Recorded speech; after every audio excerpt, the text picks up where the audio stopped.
Hello friends. आज के हम सेशन में TDS mechanism under GST discuss करेंगे। जैसे कि आपको पता है कि इनकम टैक्स में एक टीडीएस के प्रोविज़न होता है। जब हमें पेमेंट करते हुए सामने वाले वेंडर का कुछ टीडीएस काटना पड़ता है और वो गवर्नमेंट में डिपॉजिट करना पड़ता है। ऐसा ही एक सेम प्रोविज़न जीएसटी के अंदर भी है, जिसके अंदर जो रिसीविंग पार्टी होती है, रिसीविंग ऑफ सप्लाईज, उसको टीडीएस काटना होता है और वो गवर्नमेंट के पास डिपॉजिट करना पड़ता है। ऐसा इसलिए किया गया है, इसमें कुछ स्पेसिफिक कैटेगरीज दी गई हैं जो सप्लाई करती हैं सर्विसेज। वो सप्लायर जो हैं, ज़्यादातर केसेस में ये पाया गया है कि वो छोटे सप्लायर्स होते हैं या नॉन कंप्लाइंट सप्लायर होते हैं। तो गवर्नमेंट ने क्या किया है कि जो रिसीवर है ऑफ दैट सर्विसेज और गुड्स, उसी के ऊपर ये कंप्लाइंस का बर्डन डाल दिया है और वो क्या करेगा, टीडीएस डिडक्ट करेगा और डिपॉजिट कर देगा, जिससे कि गवर्नमेंट को पता चल जाएगा कि ये सर्विसेज या गुड्स किस पार्टी ने सप्लाई की थी। और फिर वो पार्टी को, अगर वो अपनी कंप्लाइंसेस नहीं कर पाता है, तो उस पार्टी को उसको आइडेंटिफाई करने में और उससे कंप्लाइंस कराना गवर्नमेंट के लिए ईजी हो जाएगा। तो अब अभी हम डिस्कस करते हैं कि क्या टीडीएस के प्रोविजंस हैं जीएसटी के अंदर, कैसे उसकी कंप्लाइंस करनी है और कैसे हमें अपनी पेनल्टीज से बचना है। टीडीएस डिडक्टेड एट सोर्स, ये सेक्शन 51 में बताया गया है कि टीडीएस के जो प्रोविजंस हैं, section 51 of the CGST act. As per section 51 sub clause 1, notwithstanding anything to the contrary contained in this act, the government may mandate a department or establishment of the central government or state government or local authority or government agencies or such persons or category of persons as may be notified by the government on the recommendation of the council to deduct tax at the rate of 1% from the payment made or credited to the supplier of taxable goods or services or both, where the total value of supplies under a contract exceed 2,50,000 rupees. अब इसमें provided that, ये provision भी डाला हुआ है, proviso. पहले हम discuss कर लेते हैं कि ज़्यादातर हमने देखा ये गवर्नमेंट अथॉरिटी के लिए है, जो गवर्नमेंट अथॉरिटी को एक टीडीएस डिडक्ट करना है अगर वो किसी पर्सन से गुड्स की सप्लाई ले रहे हैं या सर्विसेज ले रहे हैं और वो कॉन्ट्रैक्ट की वैल्यू 2.5 लाख से ज़्यादा है, और कितना टीडीएस काटना है, वो 1% काटना है। तो ये गवर्नमेंट के लिए है, या गवर्नमेंट इस तरह के नोटिफिकेशन के थ्रू इस तरह की कैटेगरी ऑफ पर्सनस को नोटिफाई करेगी जिनको ये टीडीएस का कंप्लायंस हमें करनी पड़ेगी। प्रोवाइजो कहता है provided that no deduction shall be made if the location of the supplier or the place of supply is in a state or union territory which is different from the state as the case may be, union territory of registration of the recipient। तो एक इसमें proviso डाल दिया है कि अगर supply जो है दूसरे स्टेट में की गई है, कि जहाँ पे रेसिपिएंट का रजिस्ट्रेशन ही नहीं है, तो वहाँ पे इस तरह की कोई डिडक्शन करने की रिक्वायरमेंट नहीं है। फॉर एग्जांपल कि एक सप्लायर हरियाणा में बैठा है और उसने हरियाणा में ही प्रोडक्ट और सर्विसेज सप्लाई किए हैं, मगर जो रेसिपिएंट है वो रेसिपिएंट दिल्ली में है। तो क्योंकि वो दिल्ली में है, दूसरे स्टेट में है और सप्लाई भी दूसरे स्टेट में की गई है, तो जो दिल्ली वाला रेसिपिएंट है उसको टीडीएस की रिक्वायरमेंट नहीं है। और जैसे कि हमने ऊपर डिस्कस किया, टीडीएस की रिक्वायरमेंट उसी केस में है जैसे गवर्नमेंट अथॉरिटीज़ हैं, लोकल अथॉरिटी है, स्टेट गवर्नमेंट है, सेंट्रल गवर्नमेंट है, गवर्नमेंट की एजेंसीज हैं, उन्हीं के लिए, या कैटेगरी ऑफ पर्सन हैं जो नोटिफाई गवर्नमेंट करेंगी as per the recommendation of the council. अब इम्पोर्टेंट पॉइंट्स को हम शॉर्ट में डिस्कस कर लेते हैं। मेनली कैटेगरी जो है गवर्नमेंट है और कैटेगरी ऑफ पर्सन है as per notified. TDS rate क्या है, 1% है, तो 1% सीजीएसटी है, 1% एसजीएसटी है, तो टोटल 2% हो गया। ये वैल्यू ऑफ कॉन्ट्रैक्ट है वो 2.5 लाख है, से ज़्यादा होनी चाहिए।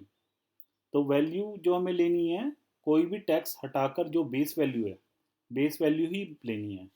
उसके ऊपर कोई टैक्स वगैरह, जैसे किसी ने अगर 2 लाख है और उस पर 2 लाख पे जीएसटी लगाया हुआ है 5% का, तो वो 2,10,000 हो गया, तो उस पर टीडीएस की इम्प्लीकेशन नहीं है।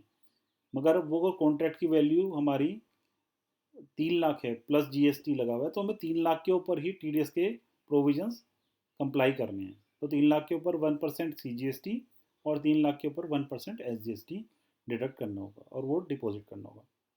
अगर if place of supply other than the state of registration of recipient, तो कोई टीडीएस की डिडक्शन नहीं करनी है।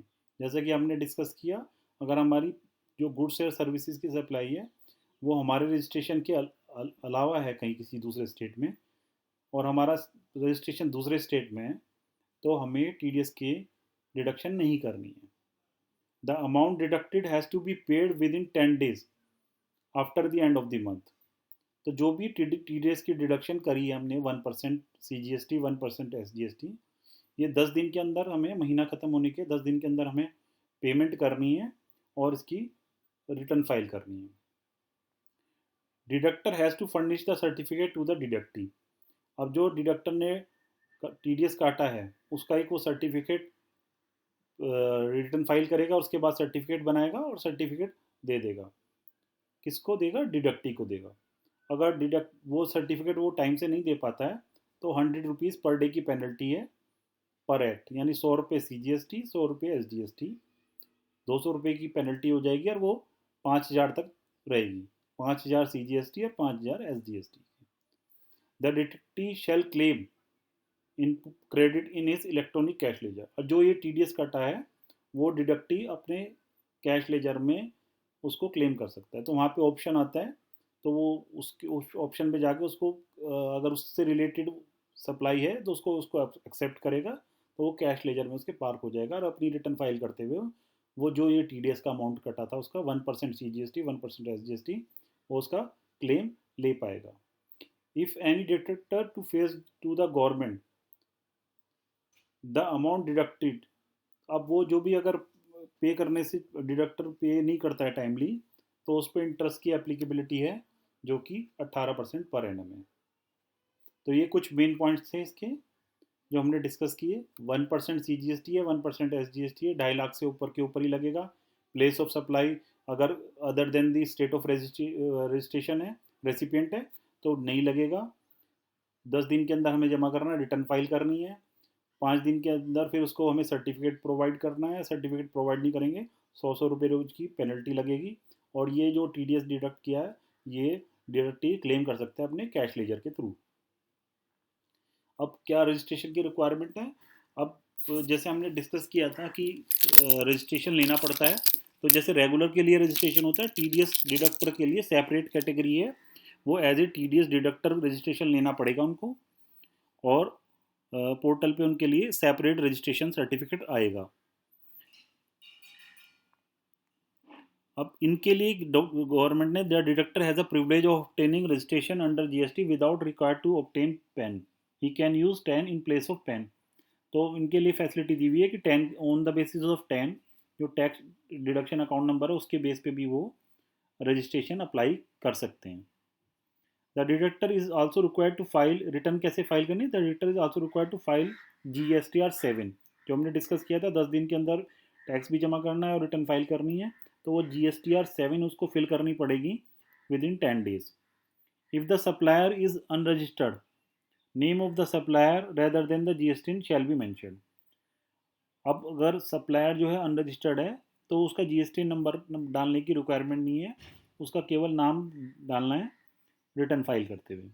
The supplier can take this amount as credit in electronic cash laser.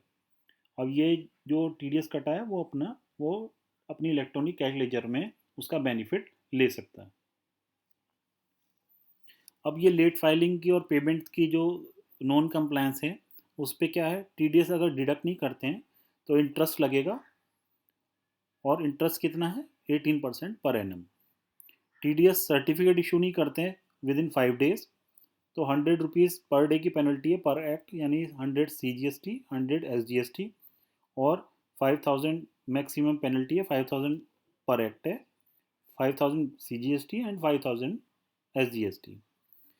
TDS deducted कर लिया है मगर गवर्नमेंट को पे नहीं किया, तो उसके लिए भी इंटरेस्ट लगेगा, और कितना लगेगा, 18% पर एनम के लिए। Late filing of TDS return है, तो लेट फाइलिंग की जो फीस है वो 100 रुपीज़ पर डे है, और सब्जेक्ट टू है मैक्सिमम ऑफ 5000 रुपीज़। तो ये नॉन कंप्लायंस की पैनल प्रोविजंस हैं as per act.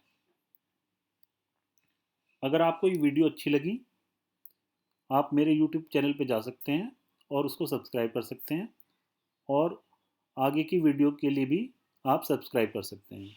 If you have any questions with regard to TDS under GST, then you can send a WhatsApp on my mobile number, that is 954 00 22 566, or you can write an email at ankurkapilca@gmail.com. Thank you so much.